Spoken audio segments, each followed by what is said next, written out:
Salut zusammen, das ist jetzt der dritte und letzte Tag von meinem Abenteuer. Falls du die vorherigen Folgen noch nicht gesehen hast, könnte es sein, dass du teilweise nicht ganz draus kommst. Wegen dem tue ich dir hier noch einen Link rein auf eine Playlist, wo alle Folgen drin sind. In diesem Video geht es darum, was an diesem Tag alles passiert ist. Allerdings ist meine Akkukapazität gegen Schluss eher ein bisschen eng geworden. Von dem her habe ich dann nicht mehr alles ganz auf Video. Dann schauen wir dann auch noch ein bisschen zurück auf das ganze Abenteuer, was man beim nächsten Mal vielleicht anders machen könnte und wie es in Zukunft vielleicht weitergeht. Also, jetzt habe ich am Vortag mein Zelt noch im Dunkeln aufgestellt und jetzt ist morgen. So, guten Morgen miteinander. Wir haben hier eine Baustelle. Gehört es vermutlich. Ich habe ein bisschen länger geschlafen die Nacht. Ich hatte in der Nacht noch Hüftschmerzen. Fast nicht mehr einschlafen, irgendwie 4 Uhr morgens.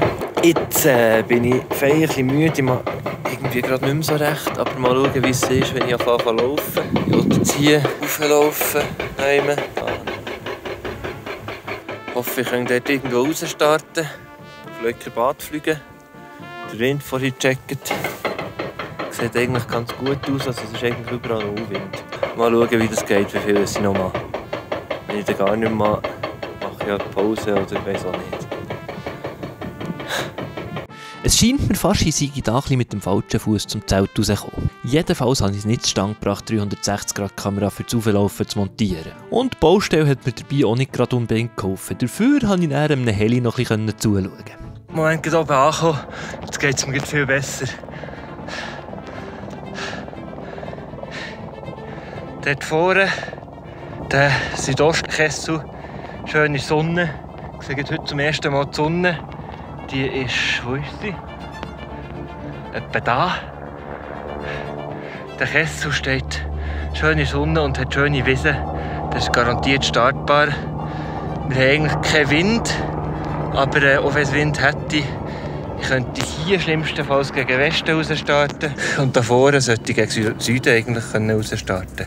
Ich glaube, ich laufe jetzt vorne auf den Gipfel. Das ist ein bisschen höher noch. Und in die richtige Richtung, für wenn ich das Haupttal queren will. Ich mache zwar ziemlich nicht mehr, aber das ist jetzt einfach schon sehr geil hier. Jetzt stehe ich jetzt mit in den Granitblöcken. Es hat hier keinen Weg führen.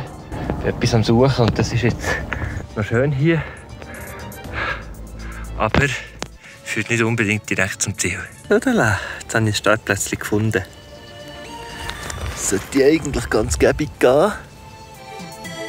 Da oben. Nicht perfekt, aber viel besser als das meiste, was ich bis jetzt hatte. Da unten sehe ich einen, der fliegt. Auf Video wird man das etwa nicht sehen. Jetzt habe ich herausgefunden, dass mein Plan, auf Löckerbad zu fliegen, völlig illusorisch ist. Vorhin auf Pararange geschaut, mit einem Gleiten von 1:8 komme ich nicht mehr auf das Dorf unten dran. Das ist Susten. Das Problem ist dann noch ein bisschen zwischen Sierre und Susten ist der Pfeinwald und da gibt es wenig bis gar keine Landemöglichkeiten.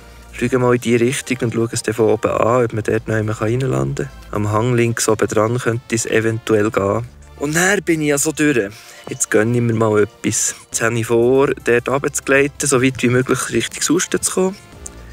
Dann nehme ich mit Boschi auf Löckerbad. Und von dort habe ich vorhin geschaut, die Hornbahnfahrt. Da kann man auf Rinderhütte rauffahren, das ist auf 2,2. Fahrt das Gondeli rauf. 2,2 ist mir aber immer noch ein bisschen tief. Von dem her, es sieht von hier so aus, als sei der Berg ziemlich gut startbar, eigentlich fast überall. Von dem her könnte ich dort einfach noch ein bisschen weiter rauflaufen von dieser Rinderhütte. Irgendwie vielleicht auf 2,6 oder etwas. Dann bin ich auf der richtigen Talseite. Ich weiss nicht, wenn sie das schaffen, dort raufzukommen. Die Gondel macht auch noch Mittagspause, bin nicht sicher, ob ich das vorher schaffe.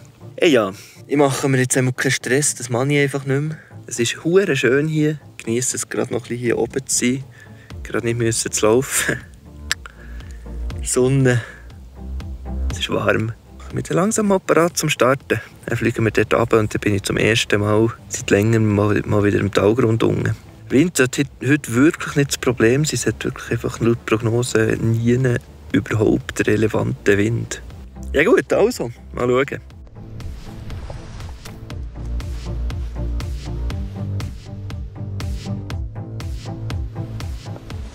Da ist etwas nicht gut.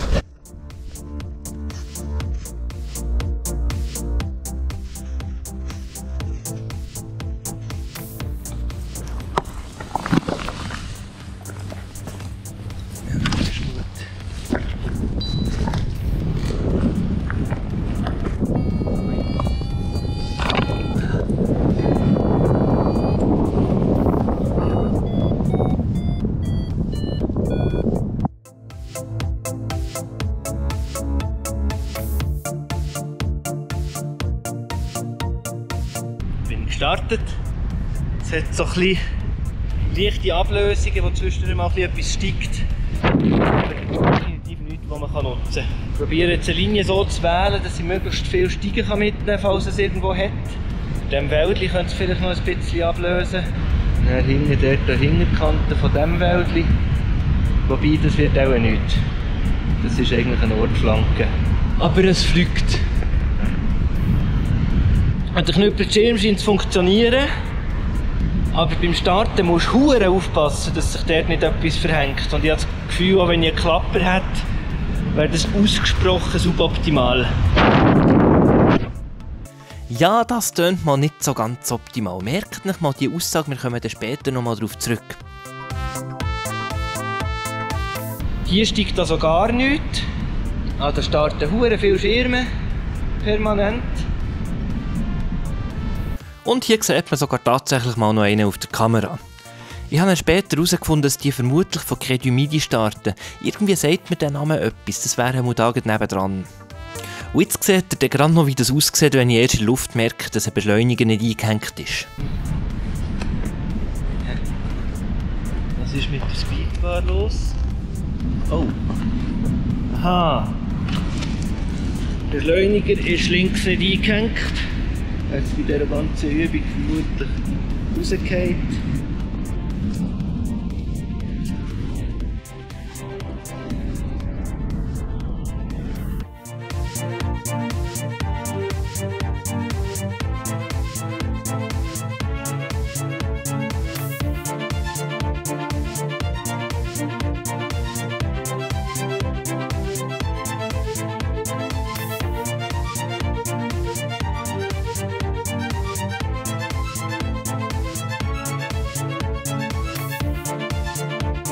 So, diese Perspektive ist jetzt etwas, das ich schon ewig mal in ein Video einbauen wollte. Ich finde es einfach so geil, wie die Spielzeugautos dort unten durchfahren.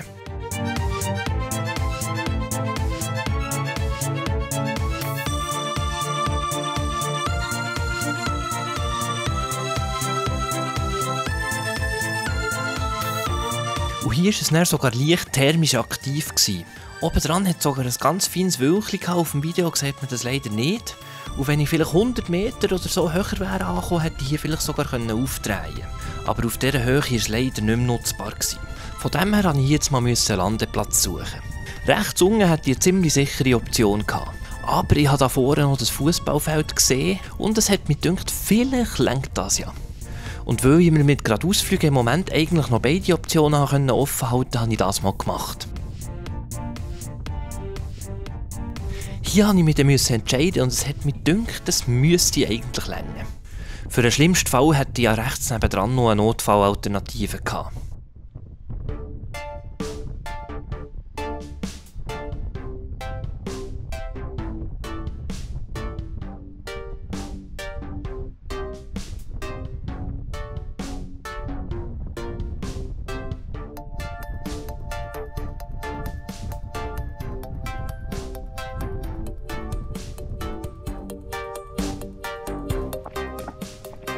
So, ich muss sagen, das hat sich grossartig angefühlt. Und mit diesem Flug bin ich gerade so just in Deutschschweiz angekommen, ich habe also den Röstigraben quert.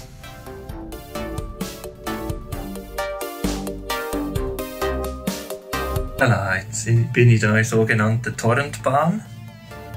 Die geht auf den Rinderberg rauf, gute 2-3. Jetzt bin ich auf der richtigen Seite des Wallis endlich mal. Das ist etwas Neues. Jetzt habe ich die Hoffnung, dass die besser funktioniert. Aber so ganz überzeugt bin ich noch nicht. Mal schauen. Jetzt habe ich gemerkt, laufen kann ich überhaupt nicht mehr. Ich bin ausgepowert.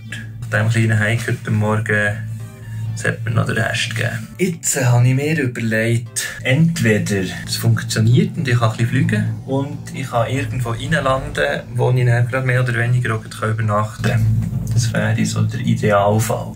Dann mache ich das, nehme es dort, wo ich lande, dann sehr gemütlich, stelle mein Zelt auf und mache noch eine Nacht. Am nächsten Tag schaue ich dann, morgen sollte es eigentlich auch noch mal gut sein zum Fliegen. Dann komme ich vielleicht noch mal ein bisschen weiter, wenn es der Thermik erlaubt. Jetzt im anderen Fall, dass es entweder gar nicht läuft, so wie ich das gerne hätte, direkt runtergehen, dann gehe ich irgendwo in der Region Visp oder so runter. Oder dass ich zwar ein bisschen Thermik fliegen kann, aber mich dann irgendwo vergambeln und im Talboden unten stehen, dann breche ich ab.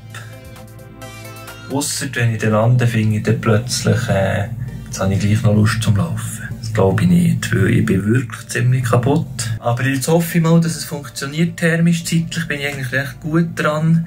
Wir haben hier Westflanken, die Sonne geht jetzt langsam Richtung Westen über. Hure lang ist der Thermiktag nicht mehr, das heisst so oder so, hure weit komme ich nicht mehr. Wenn es thermisch super laufen, vielleicht in den höheren Lagen, dann könnte ich noch ins Goms raufkommen. Das wäre noch cool. Dort noch im Abend übernachten, fände ich recht geil. Aber es kann jetzt halt einfach durchaus sein, dass es halt einfach nicht funktioniert. Oder dass ich es nicht schaffe. Ich bin einfach völlig durch. Es kann einfach sein, dass ich den Saft nicht mehr habe, für gut gescheit Thermik zu fliegen. Das ist jetzt durchaus eine Möglichkeit. Von dem her muss ich es jetzt so nehmen, wie es kommt. Aber heute laufe ich nicht mehr allzu viel rauf. Wenn es irgendwo darum geht, 100, 200 Höhenmeter noch an einen gescheiteren Ort raufzulaufen, das mache ich auch noch, aber mehr, das raffe ich heute nicht mehr. Das heisst, wenn ich im Tal lande, dann gehe ich heim. Also, da bin ich jetzt gespannt. Das ist ein super gemütliches Bähnli. Es hat jetzt sehr gut da ein bisschen Zug und Bus und Bähnli fahren, ein bisschen hocken. Ein bisschen sehen, wie es so viel schneller raufgeht, als wenn man läuft. Das war schon mal witzig. Ja, jetzt fahren wir da rauf und dann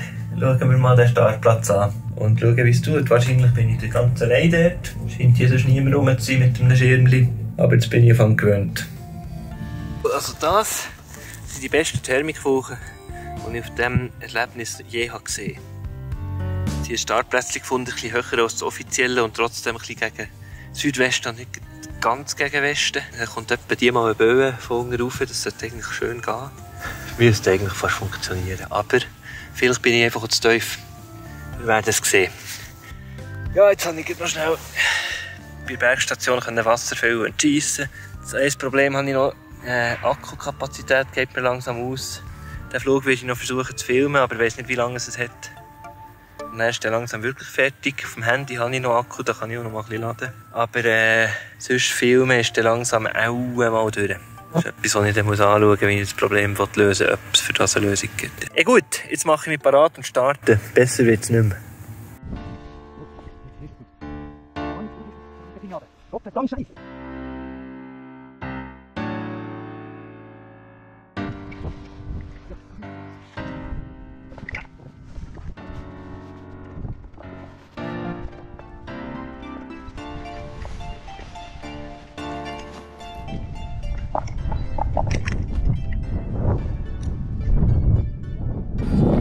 Das? Oh fuck. Der ist völlig verrückt.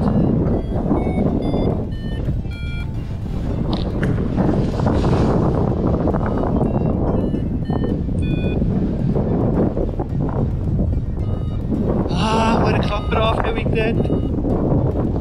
Das ist ganz unschön.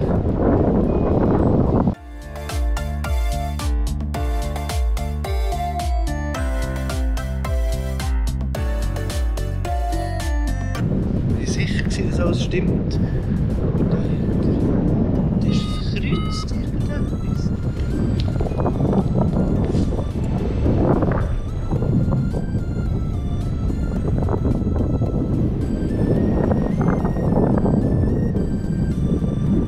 Das ist nein, so viel.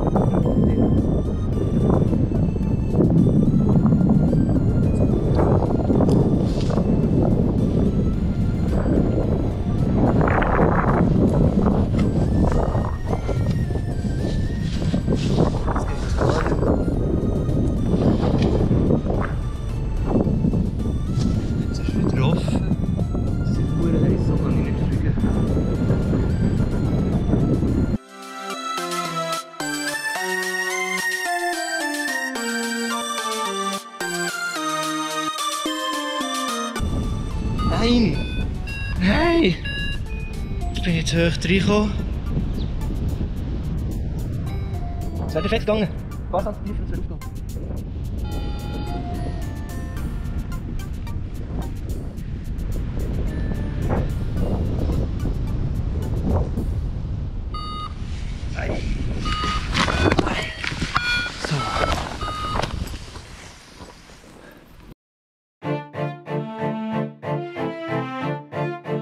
Und dann bin ich gerade mal schauen, was da dort ist. Und jetzt mögt ihr euch vielleicht erinnern, dass ich am Anfang mal gesagt habe, beim Starten müssen wir aufpassen, dass sich da nicht etwas verhängt. Jetzt habt ihr ja gesehen, ich hatte schon ziemlich Mühe gehabt, überhaupt rauszukommen, weil halt immer wieder irgendwo etwas verhängt war. Und trotzdem bin ich dann mit einem Knüppel rausgestartet. Und spätestens, als bei einem Versuch, den Knüppel aufzutun, der Schirm fast nicht mehr aufgehen wollte, war dann für mich klar gewesen, dass ich so schnell wie möglich landen muss. Was lernen wir daraus? Eingeknüppelte Leine ist nach meiner Erfahrung eigentlich kein Problem, aber wenn es 2 oder mehr nebeneinander sind, dann wird es wirklich kritisch. Die Knüppel können sich so leicht ineinander verfahren, dass solltest du wirklich nicht mehr fliegen. So, und von hier an habe ich jetzt kein Videomaterial mehr. Auf diesem kurzen Flug hat es mir eigentlich gedacht, es sollte möglich sein, aufzudrehen. Aber an dieser Stelle war mir dann schon klar, dass ich die Übung abbrechen muss. Ich bin dann einfach von hier nochmal rausgestartet und habe es nach ein paar Versuchen sogar tatsächlich geschafft, ohne Knüppel rauszustarten. Ich habe zwischendurch noch ein bisschen schwache Thermik verwünscht und bin dann irgendwo zwischen Gampu und Raro zu Boden.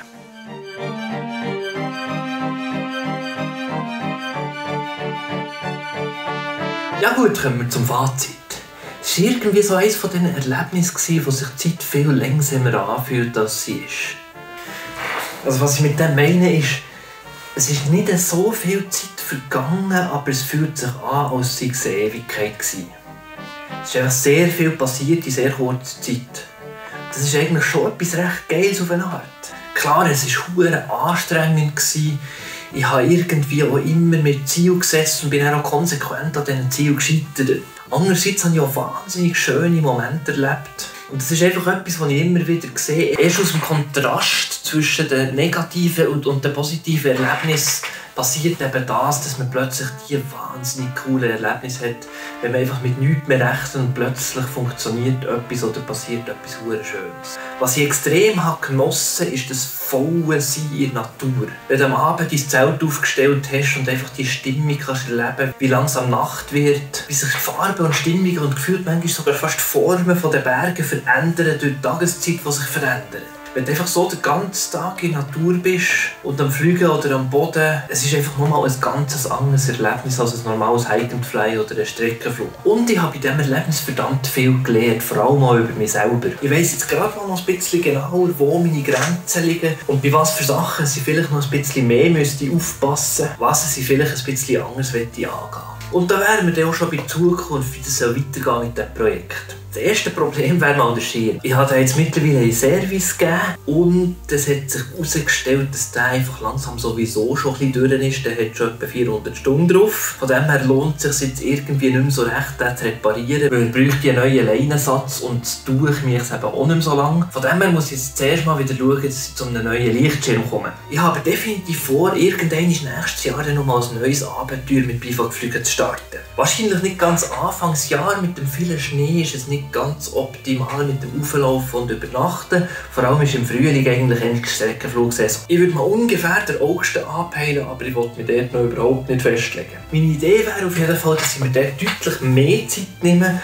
Also ich denke da irgendwie an 2 Wochen oder einen Monat oder so. Und dass ich die ganze Sache viel gemütlicher angehe. Und wenn ich mich so verausgabe wie an dem zweiten Tag von dem Abenteuer hier, dann mache ich dann einfach 3 Tage nicht mehr und das bringt es dann einfach nicht. Wie das dann im Detail aussieht, werde ich dann herausfinden. Auf jeden Fall freue ich mich darauf, mit dem irgendwann weiterzumachen und bin gespannt, wie das dann rauskommt. Und bis die Bivakfluggeschichte weitergeht, gibt es auf diesem Kanal dann etwa noch das eine oder andere Video sonst. Gut, mit dem wäre ich am Schluss angekommen. Hier haben wir noch das Video vom ersten Bivakflugtag, das vom zweiten wäre da unten. Und hier tue ich noch mal etwas vom Streckenfliegen im Jura, so ein bisschen mein Lieblingsding rein. Wenn du mich noch irgendwie unterstützen, abonnieren, Glöckchen drücken und ein Like geben. Das hilft mir am meisten. Dann würde ich sagen, habt es so gut, bis zum nächsten Mal. Ciao zusammen.